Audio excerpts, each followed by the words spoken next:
Alright, magandang araw mga kababayan at welcome back dito sa AJ Commentaries. Kung hindi pa po nakasubscribe, subscribe na po kayo. Maraming po salamat.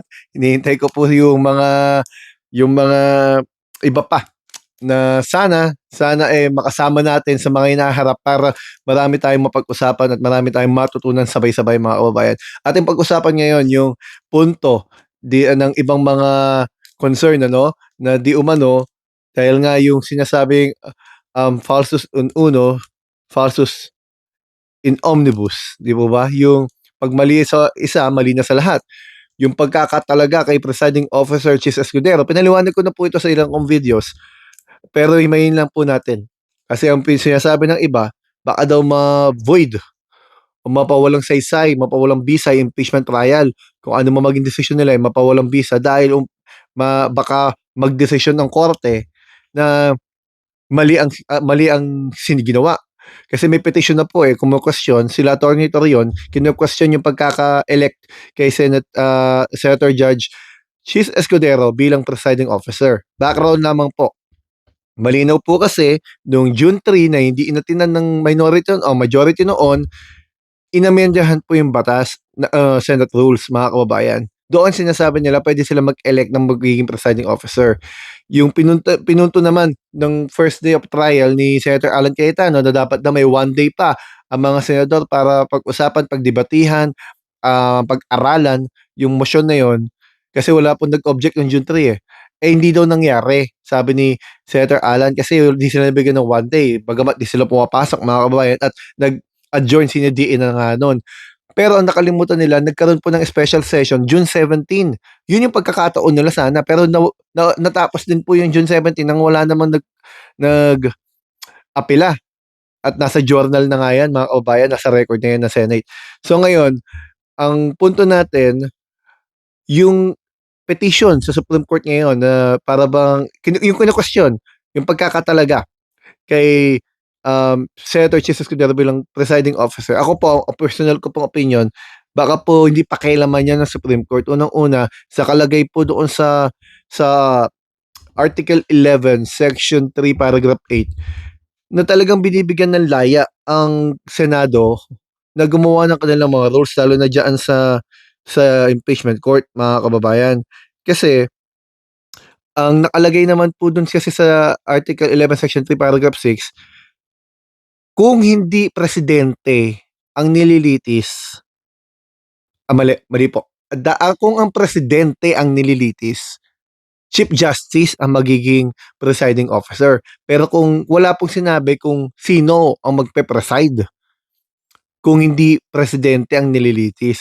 Kumbaga by tradition at kapag intindi at nakasanayan, kapag hindi presidente ang nililitis, automatic Senate President. Pero wala yun sa batas mga kababayan. Hindi yun nakalagay. Ang nakalagay lang talaga yung tungkol sa presidente. Yan ang nakalagay. So silent eh. So anong ginawa ngayon ng Senado? Eh di nag-promulgate sila ng rule nila. Eh nakalagay na naman niya sa Section 8, Section 3 Paragraph 8 na pwede mag-promulgate ng rule ang Senado. So ngayon sa tanong na pwede bang ma-void? Pwede kung babaliktarin ng Supreme Court pero I think mga kababayan hindi papakialaman yan. Kaya nga napakaganda nung pagtayo ni Senator Ping Lacson nung pangalawang araw, kinwestiyon niya yung naging pahayag ni Senator Chis Escudero patungkol dun sa threshold. Di po ba? Kasi ruling ba yun o hindi? Bakit ko po idinikit? Kasi bilang presiding officer, nag-isip ang mga tao na ruling yun. Pagkamat di pa niya sinasabi at pinatotohanan naman niya, justiciable na yun, pwede nang idalhin sa Korte Suprema yung mga kukontra at mga aapela. So, ibig sabihin, tinatanggap ng tao yung presiding officer. Yun po yung dating sa atin doon.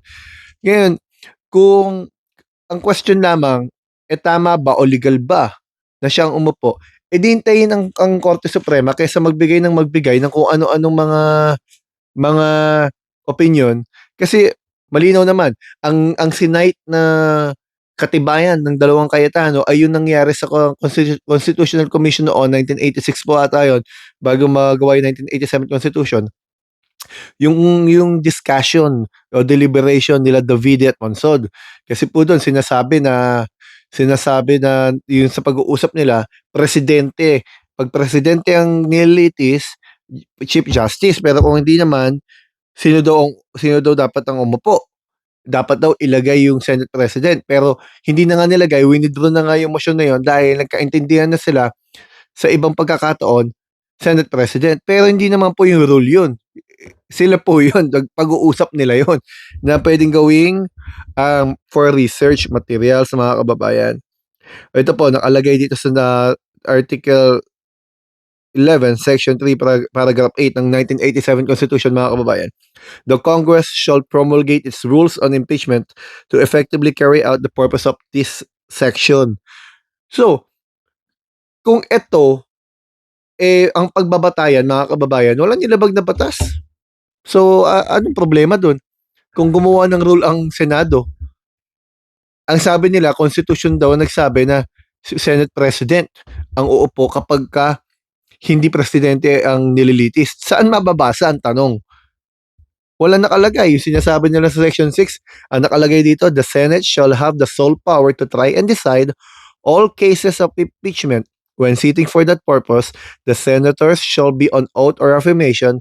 When the President of the Philippines is on trial, the Chief Justice of the Supreme Court shall preside but shall not vote. Period. Ang karuktong na nun, yung tungkol na sa threshold, yung the one shall be convicted without the concurrence of 2/3 of all the members of the Senate. Yun na po yung karuktong nun. So talagang ang malinaw lang dyan, yung tungkol sa presidente. Pero hindi sinasabi kapag hindi presidente, sino ang magpe-preside. So dun sa pinupunto ng iba at hanggang ngayon binibigyan ng mali siyang pagkakaluklok kay Senate President o Presiding Officer Chief Escudero. Para sa akin mga kababayan, ang pinakamaganda nila magagawa, hintayin yung Supreme Court. Kasi sa pagkakataong ito, unang-una wala namang TRO. Kasi kung talagang yan mali, I think dapat may nagbigay na agad ng TRO ang Supreme Court. Pero hindi eh. Kasi nga merong Article 3 Paragraph 8. Pwede silang gumawa ng rules nila at yun nga desisyon ng impeachment trial mga kababayan, ng impeachment court. Gumawa sila ng kanilang rules. So, eto mga political lang yan mga kababayan. Kaya magbantay tayo sa mga takbo ng impeachment trial dahil yan po ay epekto sa sambayanan sa pamamagitan ng ating demokrasya. Yan po ay isang malaking patunay na may demokrasya ang Pilipinas dahil may impeachment trial ay gumagana. Kaya pag yan na-impluwensyahan ng iba-ibang mga aspeto bagamat ay political in nature, yan ang magiging delikado. So mga kabayan, maraming pong salamat. Hanggang dito po muna. Kung di pa po nakasubscribe, sana po subscribe po kayo. Maraming pong salamat mga kababayan.